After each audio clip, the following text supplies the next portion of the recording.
Muito obrigado pela sua presença, por estarem aqui e compartilharem conosco essa oportunidade de refletir sobre os tesouros do Espiritismo, do Consolador prometido para a humanidade. Quando Allan Kardec foi convidado a presenciar os fenômenos das mesas girantes, todos se perdiam na curiosidade, no impacto que aqueles fenômenos provocavam. Viam naqueles fatos extraordinários mais um elemento de entretenimento, porque ainda o entretenimento é o que chama a atenção de milhões e milhões de corações que estagiam na carne. Mas o codificador, Allan Kardec, ao reparar o que estava por detrás do fenômeno das mesas girantes, conseguiu enxergar o que muitos só puderam fazer muito tempo depois. Enxergou Allan Kardec que por trás daqueles fenômenos que se reproduziam em vários países do mundo estava o atestado da imortalidade da alma, da sobrevivência do espírito à morte do corpo físico. E por ser um educador, por ser alguém integrado com os valores supremos do espírito imortal, Kardec percebeu as consequências morais que teriam aqueles fenômenos. O impacto que provocaria nas pessoas e nas comunidades estarem diante de fatos que atestam a imortalidade da alma. Aproveitando tudo que de melhor poderia dar o fenômeno, o codificador altera o sistema de contato com as mesas girantes e começa a propor perguntas. O resto é a história do Espiritismo e todos nós sabemos. Passados alguns anos, já amadurecido no diálogo com os espíritos, já fortalecido nas suas convicções, absolutamente seguro da imortalidade da alma, Kardec escreve, num período de férias, no litoral francês, o Evangelho segundo o Espiritismo. Pontuando, frisando e deixando claro para as gerações futuras que o Espiritismo era o consolador prometido pelo governador do orbe. E é num dos seus capítulos, chamado Meu Reino Não É Deste Mundo, no item 5, que Kardec escreve um item intrigante. E é a partir desse item que nós convidamos a todos à reflexão da noite sobre o bom ânimo. O item recebe o título de O Ponto de Vista. O ponto de vista. É intuitivo para todos nós aqui presentes, encarnados e desencarnados, que a visão que você tem de um objeto depende da posição em que você decide se colocar para observá-lo. É assim que Joinville, essa cidade maravilhosa, pode ser conhecida por alguém que anda por ela a pé. Mas você terá outra visão se resolver percorrê-la com um veículo. Terá uma visão completamente diferente se sobrevoar a cidade de Joinville. E acredite, se você observar essa maravilhosa cidade de um alto de uma montanha, de um ponto muito alto, a sua visão será completamente diferente. Se isso vale para objetos materiais, vale também para pessoas e para circunstâncias. Nós escolhemos o que queremos enxergar. Somos nós que optamos o que queremos ver, porque quase todos os objetos e quase todas as pessoas oferecem ao nosso olhar muitos ângulos. Você pode escolher olhar o lado sombrio de uma criatura. Você pode se especializar em olhar o defeito de alguém. E de tanto olhar com uma lupa para as deficiências de alguém, depois de um tempo de observação, você se convence de que essa pessoa é só sombra. Mas alguém que a ama, alguém que observa essa mesma pessoa pela lente do amor, será capaz de encontrar ângulos, aspectos e características que você não foi capaz de enxergar. É assim conosco também nas circunstâncias. Os fatos que há 10 anos atrás lhe pareciam tropeços, infelicidades, contratempos, se revelaram à medida que seu espírito foi amadurecendo na experiência humana, se revelaram fatos proveitosos e educativos. Se não doces, se não felizes, pelo menos educativos. Nos fizeram crescer. Porque a dor e a lágrima também nos faz crescer. O sofrimento também, muitas vezes, faz o trabalho que nós não permitimos, que nós não demos permissão para o amor fazer. É assim que Kardec inicia esse item extraordinário do Evangelho segundo o Espiritismo, o ponto de vista, dizendo: a ideia clara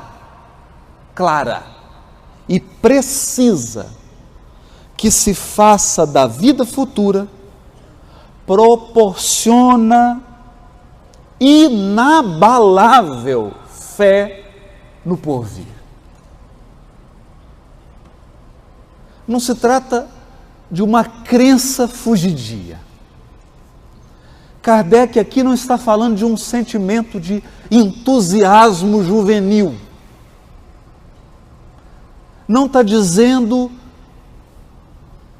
de algo que toma conta de nós e 3 minutos depois vai embora. Não.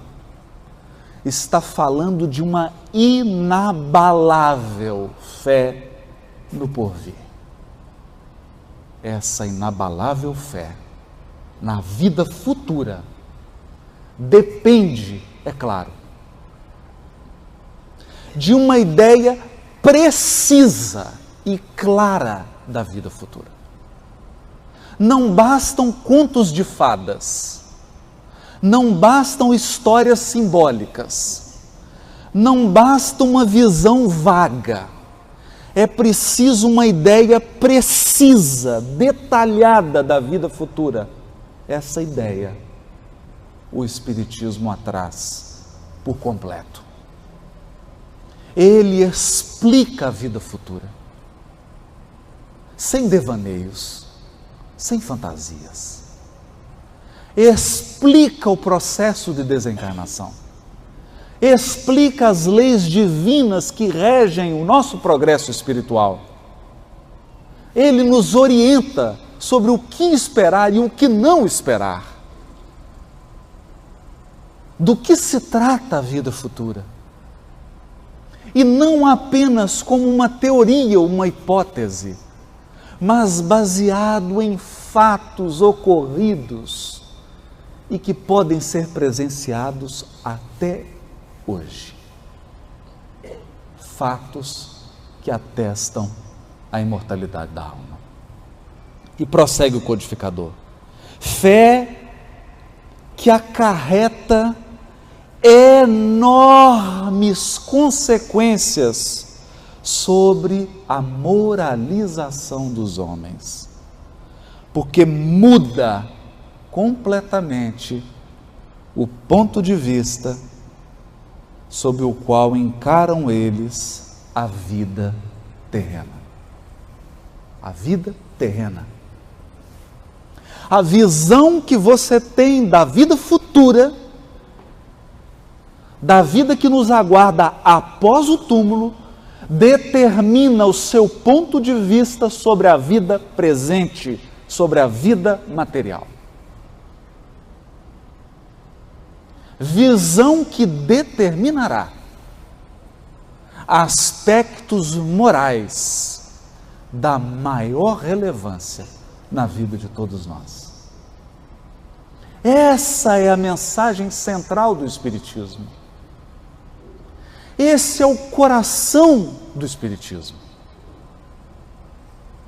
Nos colocar num ponto de vista que nos permita olhar para a vida material, para a vida física, para as perdas, para os prejuízos, para as injustiças, para as crueldades, para a maldade, com um outro olhar.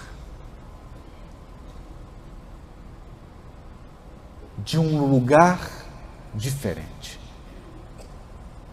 Mas acontece que milhões e milhões de criaturas que se movimentam hoje no auge da transição planetária escolheram outro ponto de vista, escolheram outro lugar do qual observam a vida material. É o que Kardec destaca. No parágrafo seguinte, pelo simples fato de duvidar da vida futura, o homem dirige todos os seus pensamentos para a vida terrestre. Pelo simples fato de duvidar. Porque é uma questão de atenção. Você não escolhe se posicionar e olhar a partir de um ponto que você tem dúvida. É por esta razão que a maioria de nós, hoje, sofre muito mais impacto pelos processos da transição planetária, porque escolhemos olhar para a vida material a partir do ponto de vista material. Sem nenhuma certeza quanto ao porvir, dá tudo ao presente. Tudo. Nenhum bem divisando mais precioso que os bens da terra, torna-se qual a criança que nada mais vê além de seus brinquedos. E não há o que não faça para conseguir os únicos bens que se lhe afiguram reais. Nós estamos vendo isso hoje nos noticiários, nas delações premiadas, nas prisões. O quanto que as pessoas são capazes de darem tudo para obterem os bens materiais. Darem tudo, até a sua dignidade, até a sua honra.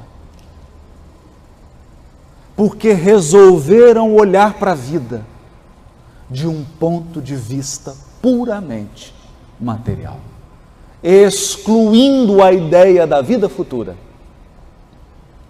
Prossegue o codificador, a perda do menor desses bens lhe ocasiona causticamente pesar. Não é um pesar simples. é um pesar ácido. Porque aquele indivíduo colocou toda a sua esperança na vida material. Qualquer coisa que se perca da vida material é ácido, é pesaroso.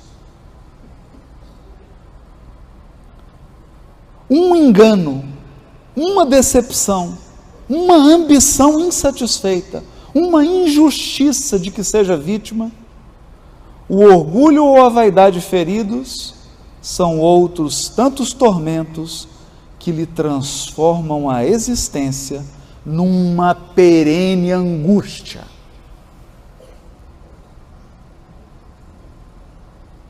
E o sentimento que se alastrou hoje pelo mundo é o sentimento da angústia, consequência natural do materialismo que tomou conta dos corações humanos. Angústia. Angústia. Angústia porque um ser amado passou pela desencarnação. Angústia porque uma injustiça lhe foi cometida. Angústia por uma privação numa relação afetiva. Angústia por um dissabor no trabalho, na vida. E assim, utilizando a metáfora do codificador, milhões e milhões de criaturas vivem hoje no corpo como se fossem crianças. Crianças que lembram bebês com seus brinquedos. É por esta razão que o suicídio tem assumido proporções extraordinárias entre jovens, até em crianças. A depressão nunca foi tão grande. Todos nós, nesse momento de crise do orbe terreno, experimentamos angústia, um aperto no coração, em função da insegurança da vida, da imprevisibilidade da vida, porque a vida escapa do nosso controle. A vida se recusa a obedecer às nossas ordens, e a vida ocorre tal qual ela quer, nos surpreendendo, nos desafiando e nos apresentando oportunidades únicas de crescimento. Prossegue Kardec dizendo: são outros tantos tormentos que lhe transformam a existência numa perene angústia, infligindo-se ele, desse modo, a si próprio, verdadeira tortura de todos os instantes, colocando o ponto de vista de onde considera a vida corporal no lugar mesmo em que ele aí se encontra, vastas proporções assume tudo o que rodeia. Claro. O que o codificador está dizendo? Se você escolheu olhar para a vida do ponto de vista material, tudo assume uma proporção gigantesca. Tudo. Uma gripe, um dissabor, uma decepção amorosa,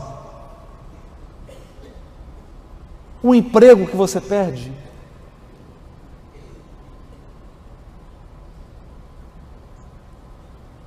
as coisas tomam um valor que elas não têm. Não têm. É por isso que, descrevendo a situação contrária, descrevendo a situação que o Consolador prometido nos convida, que é nos colocar de um ponto de vista espiritual. Para quem se coloca pelo pensamento na vida espiritual, que é indefinida, a vida corpórea se torna simples passagem. Simples passagem. Breve estada num país ingrato. Olha a observação do codificador. É um breve estágio em um país ingrato.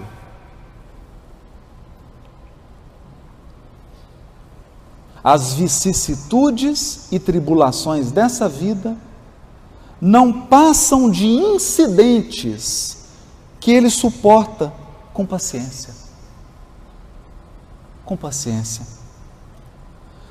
Por sabê-las de curta duração, devendo seguir-se um estado mais ditoso. À morte, nada mais restará de aterrador. Deixa de ser a porta que se abre para o nada e torna-se a porta que se abre para a libertação, pela qual entra o exilado numa mansão de bem-aventurança e de paz, sabendo temporária e não definitiva a sua estada no lugar em que se encontra, menos atenção presta às preocupações da vida, resultando-lhe daí uma calma de espírito que tira da vida muito do seu amargor. Amargor. O ponto de vista material, olhar para a vida como se a vida se resumisse do berço ao túmulo, imaginar que nós somos corpo apenas, um amontoado de células, nos traz profunda amargura, sobretudo quando lidamos com perdas e danos, perdas de todo tipo e danos de todo tipo. Por quê? Porque antes de encarnarmos, os amigos espirituais que tutelam a nossa evolução foram sinceros quando construíram conosco os pontos básicos da nossa existência. Sabiam eles, sabemos nós, das dificuldades que trazemos. Sabíamos que a vida física funcionaria como um hospital-escola que cura e educa. Sabemos que nem todos os nossos seres amados encarnam no mesmo dia que nós. E, portanto, que nem todos desencarnam junto conosco. Se uns vêm antes, outros vão antes. Temos um corpo que a cada dia que passa se deteriora. A cada dia que passa. Nosso corpo é um retrato da nossa condição humana. Adoece, se fere, perde funções, perde habilidades, nos provoca dor. A vida física é uma grande maratona que exige de nós o limite das nossas possibilidades. Mas aquele que se coloca de um ponto de vista espiritual é tomado de uma profunda calma espiritual. Porque sabe o que é provisório e o que é definitivo. Nós sabemos. Se o mundo físico for destruído, isso em nada afeta o mundo espiritual. O mundo espiritual é o definitivo. Nós estamos em viagem. O problema é que é uma viagem relativamente longa. E quando a viagem é relativamente longa, você se esquece do seu lar. Quando a viagem é relativamente longa, você se esquece que tem uma casa, que tem uma rotina. Nós nos esquecemos. Nos esquecemos que temos uma pátria espiritual. Nos esquecemos que temos corações que nós não sabemos mais o nome. Não recordamos. Mas eles se lembram de nós. Estavam conosco e estão conosco. Nos chamam pelo nome, não por esse que hoje temos, pelo nome verdadeiro. Conhecem a nossa história, participaram dela, viveram conosco, nos acompanham, nos aguardam. Prova disso, visitam um doente em fase terminal. A coisa que eu mais tenho medo é quando eu estiver doente grave e começar a ver parente que já foi. Começa a ver parente que já foi. Porque eles vêm, conversam conosco. Isso é um fato universal. Quem está partindo, vê, ouve, recebe visita, sonha, volta a se relacionar intensamente, se preparando para o lar, para o retorno. Preocupado então com a transição do orbe e com os desafios que a transição nos traz. Quais são esses desafios? Esses desafios, nós recebemos advertências e avisos. Os espíritos disseram ao codificador como seria. Um dos elementos da transição, a proposta materialista ia dominar o mundo. Quem governa o mundo hoje é o materialismo. Todas as grandes instituições do mundo, universidades, hospitais, escolas, pensadores, todos querem te fazer acreditar que você morre com o corpo. Fazem questão de nos ensinar isso. Fazem questão de frisar isso. Se você diz que não acredita nesse modelo materialista, às vezes você é excluído na empresa, na repartição pública, na universidade. Você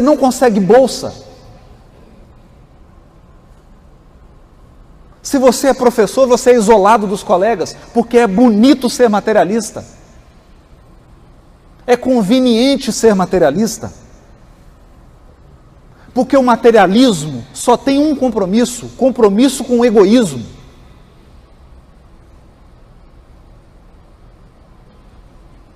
O materialismo, diria Kardec, em se alastrando, cria uma sociedade de egoístas ególatras. Nós estamos vendo isso. Nós estamos vendo isso. O problema do mundo não é em si um problema de maldade, é um problema de egoísmo. Porque muitos dos males que são causados não porque a pessoa queria causar um mal, não, ela causou um mal porque ela só quer o bem dela,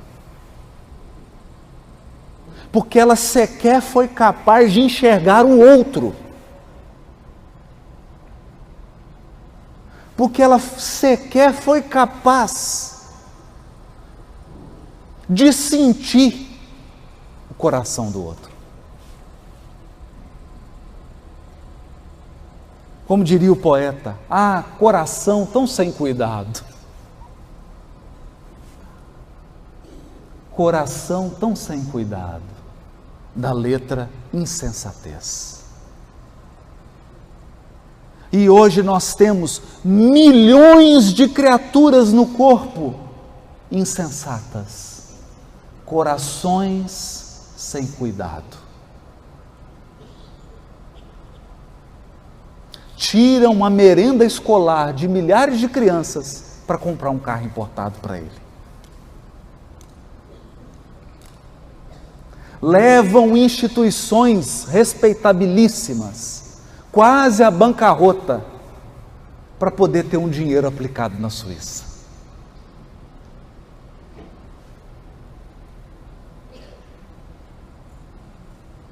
É o auge do paradigma materialista. E se você levanta uma voz, na universidade, se você levanta uma voz num tribunal de justiça, se você levanta uma voz no legislativo, dizendo que a vida verdadeira é espiritual, você é tido como um louco.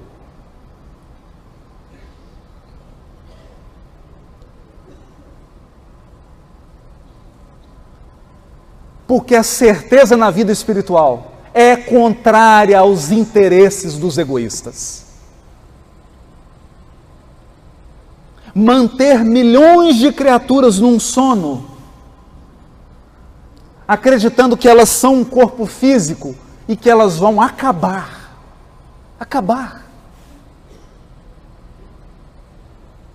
Com a morte é interessante. É rentável, atende muitos interesses. É por isso então que o mundo vive uma escalada de angústia.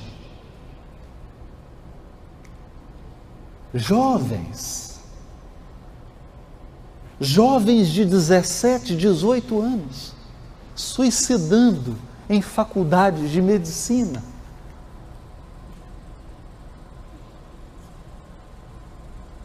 Crianças de 8 anos de idade, tomando ansiolítico. Que sociedade nós produzimos? Que sociedade nós construímos?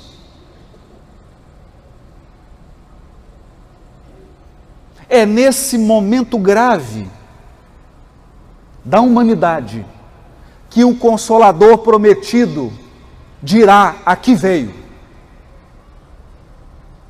Porque o Espiritismo não só predisse esse tempo, como apontou suas causas 160 anos atrás. 160 anos atrás nós fomos avisados. No livro Obras Póstumas, há a mensagem de um espírita dirigindo a Kardec, dizendo assim, que a transição, que esse momento grave, seria marcado por dois fenômenos. O suicídio se multiplicaria e a loucura entendida como todo distúrbio psíquico, psicológico, anímico, atingiria um tão alto grau que as pessoas seriam riscadas do livro da vida antes mesmo de morrerem.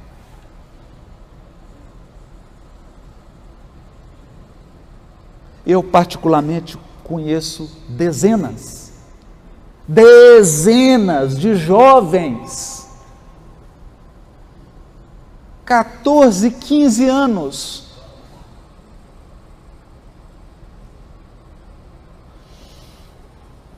que já não estão vivos nem mortos,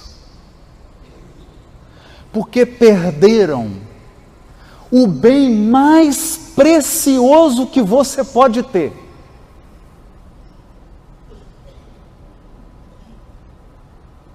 O bem mais precioso, o sentido da vida. Se você perder o sentido da vida, você perdeu tudo. Tudo. Não importa o que você tem e o que você não tem.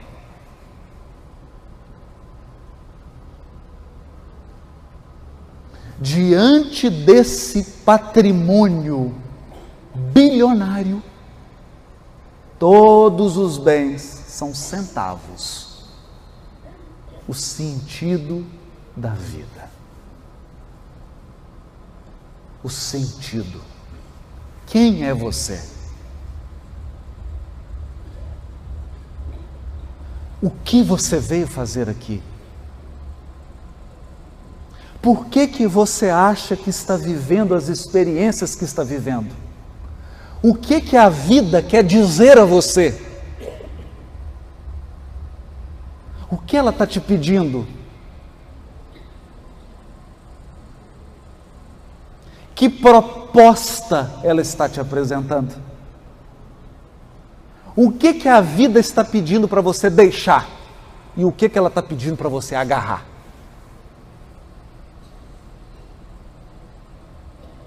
Perguntas simples, que serão respondidas no silêncio das suas noites. Quando você entrar no teu aposento íntimo, o local mais silencioso do mundo, o local mais escondido, o menos visitado da terra, seu coração. E orar em segredo àquele que vê em segredo.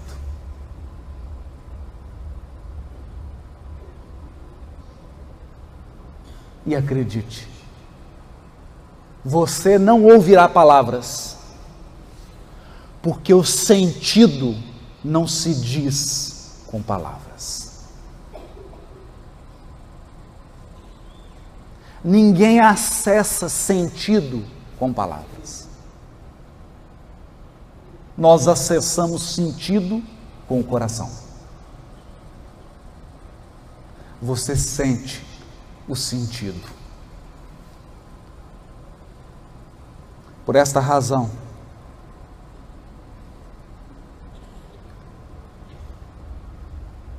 no livro Alvorada do Reino, o título é sugestivo, porque Emmanuel não dá nenhum título ao acaso. Alvorada do Reino. Não é possível ver o nascer do sol sem passar pela madrugada. Para ver a alvorada, é necessário atravessar a madrugada. e a madrugada é fria, é solitária, é angustiante. A alvorada do reino. O capítulo é nunca desfalecer, nunca entregar, nunca jogar a toalha, nunca desfalecer. Nesse capítulo, Emmanuel comenta um intrigante versículo, e a gente fica pensando, por que ao comentar esse versículo ele deu esse título ao capítulo? O versículo é: orar sempre e não desanimar. Lucas 18:1. Orar sempre e nunca desanimar. Comenta o benfeitor: não permitas que os problemas externos, inclusive os problemas do seu próprio corpo, te inabilitem para o serviço da tua iluminação. Não permita. Os problemas podem fazer tudo com você, e eles fazem tudo, eles esmagam a gente. Eles arrancam lágrimas. Eles tiram às vezes até a nossa paciência, mas eles não podem nos inabilitar para o trabalho da nossa própria iluminação pessoal. Como diria o filme com Will Smith, essa é a beleza colateral.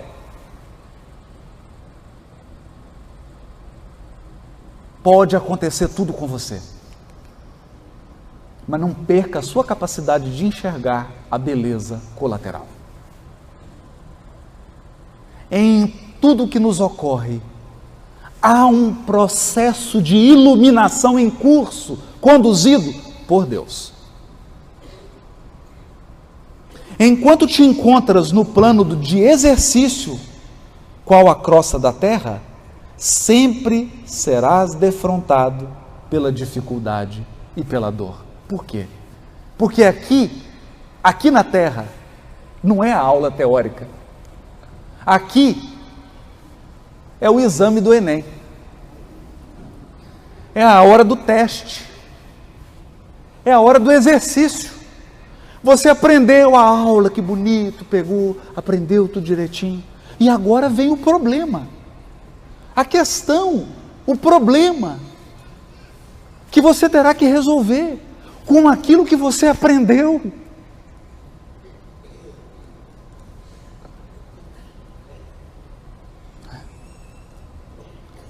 A lição dada é caminho para novas lições.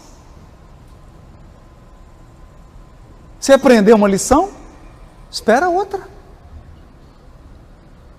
Atrás do enigma resolvido, outros enigmas aparecem.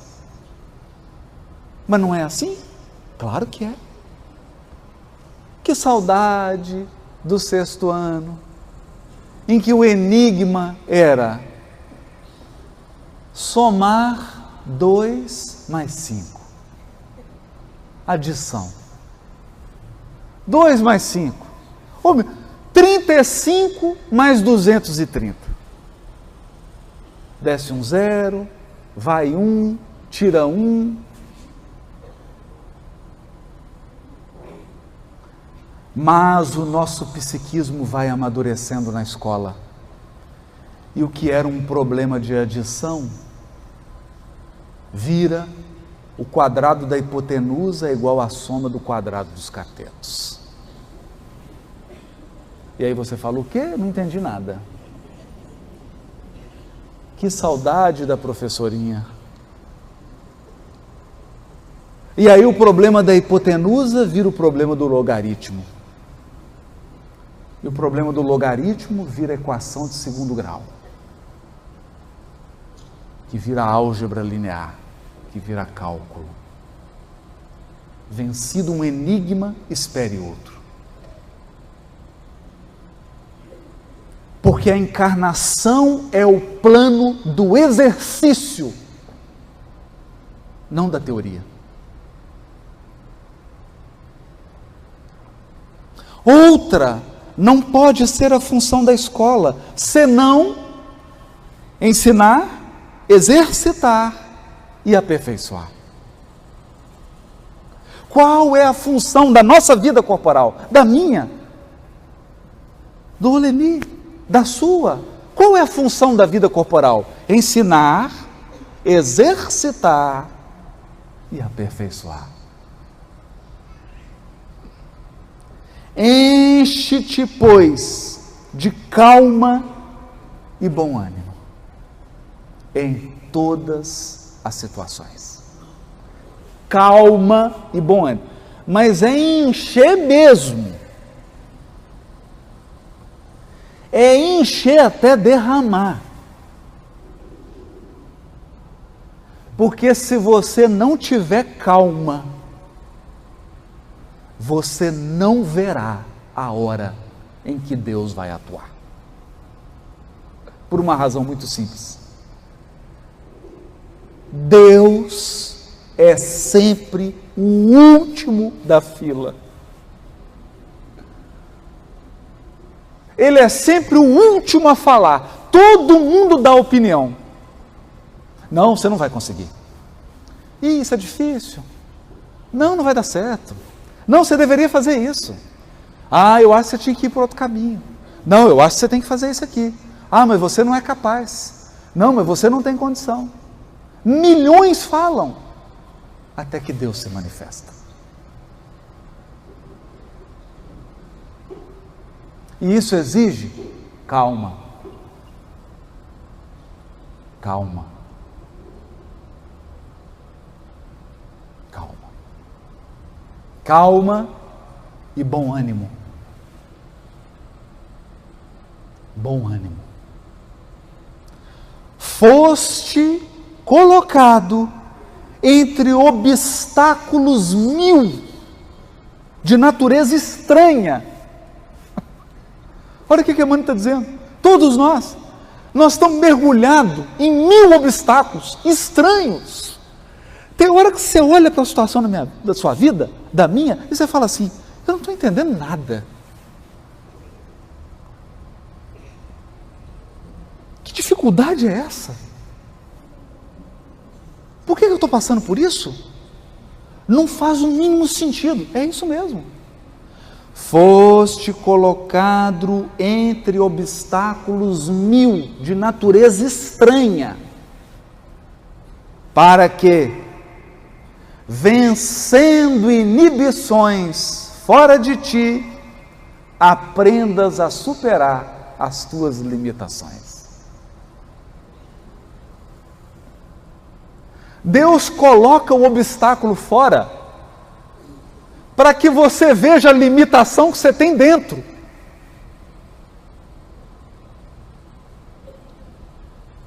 Porque se não fosse o obstáculo interior, você não enxergaria a limitação interior.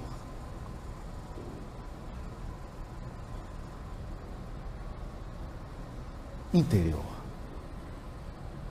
Então, todos os obstáculos, por mais esquisitos, e eles são bastante, por mais estranhos, não faz sentido. Você tenta conectar a sua vida, não tem sentido nenhum. Você não conecta. É porque as linhas não vêm dessa. Os fios vêm de outras e outras e outras e outras. São numerosos fios. Ninguém entende esse ambiente aqui se olhar para esse quadrado.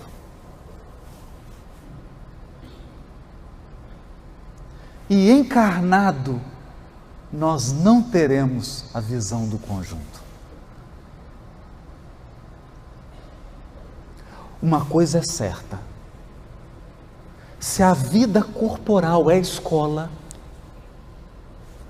o sentido dos obstáculos são as minhas limitações interiores.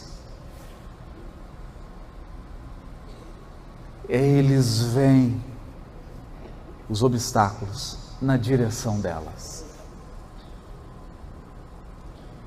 A vida é provocativa.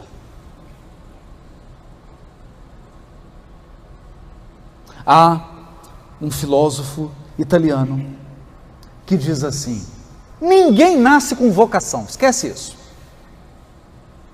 Vocação para nada. A vida é uma provocação. A vida te provoca. Ela é provocativa. E aí você responde à provocação. Essa resposta, diz esse pensador, as pessoas chamam de vocação. Pensem em algo. Jean-Jacques Rousseau colocou seus filhos num orfanato. A dor de consciência foi tão grande que ele se tornou um dos maiores educadores da humanidade. Então ele foi provocado. Provocado.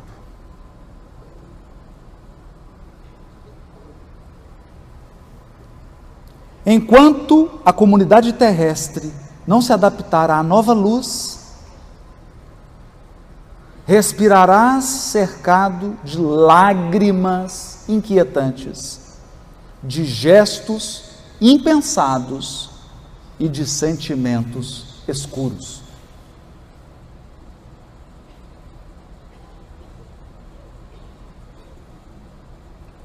É o que tem. É o que tem. Sentimentos escuros, gestos impensados, lágrimas inquietantes. Enquanto a humanidade não respirar nova luz, porque o dia que a humanidade respirar a nova luz, a luz da imortalidade da alma, isso não haverá mais. Isso não haverá mais. Dispõe-te a desculpar e auxiliar sempre, a fim de que não percas a gloriosa oportunidade de crescimento espiritual. Lembra-te de todas as aflições que rodearam o espírito cristão no mundo desde a vinda do Senhor. Onde está o sinédrio que condenou Jesus à morte? Cadê o sinédrio? Vamos lá fazer uma visita. Não existe mais. Onde os romanos vaidosos e dominadores? Cadê os romanos? Alguém está vendo um soldado aí, romano?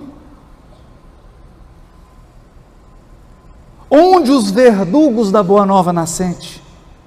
Onde os guerreiros que fizeram correr, por causa do Evangelho, rios escuros de sangue e suor? Onde os príncipes astutos que combateram e negociaram em nome do renovador crucificado? Onde as trevas da Idade Média? Onde os políticos e inquisidores de todos os matizes que feriram em nome do excelso benfeitor? Onde que estão? Onde os ditadores? Da América Latina, da Europa, onde? Arrojados pelo tempo aos despenhadeiros de cinza, fortaleceram e consolidaram o pedestal da luz, em que a figura do Cristo resplandece, cada vez mais gloriosa no governo dos séculos. Centraliza-te no esforço de ajudar no bem comum, seguindo com a tua cruz ao encontro da ressurreição divina, nas surpresas constrangedoras da marcha, nas surpresas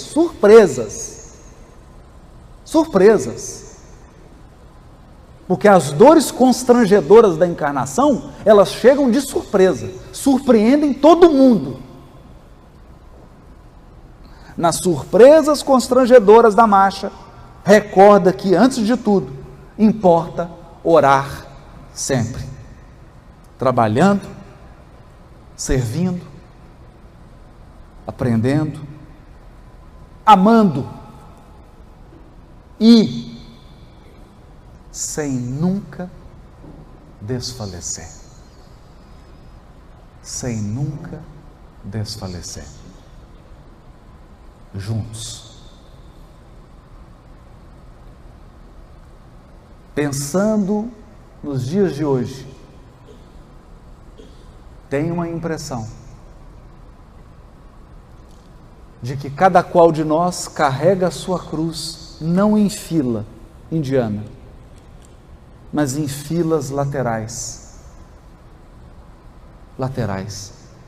para que a gente possa olhar para o lado, ver a cruz do outro e não se sentir só. Não se sentir só. Estamos juntos, na mesma marcha. Na mesma marcha. Mas o que importa é orar sempre, trabalhando, servindo, aprendendo e amando, sem nunca desfalecer. Eu falei para mim, espero que tenha te ajudado. Muito obrigado.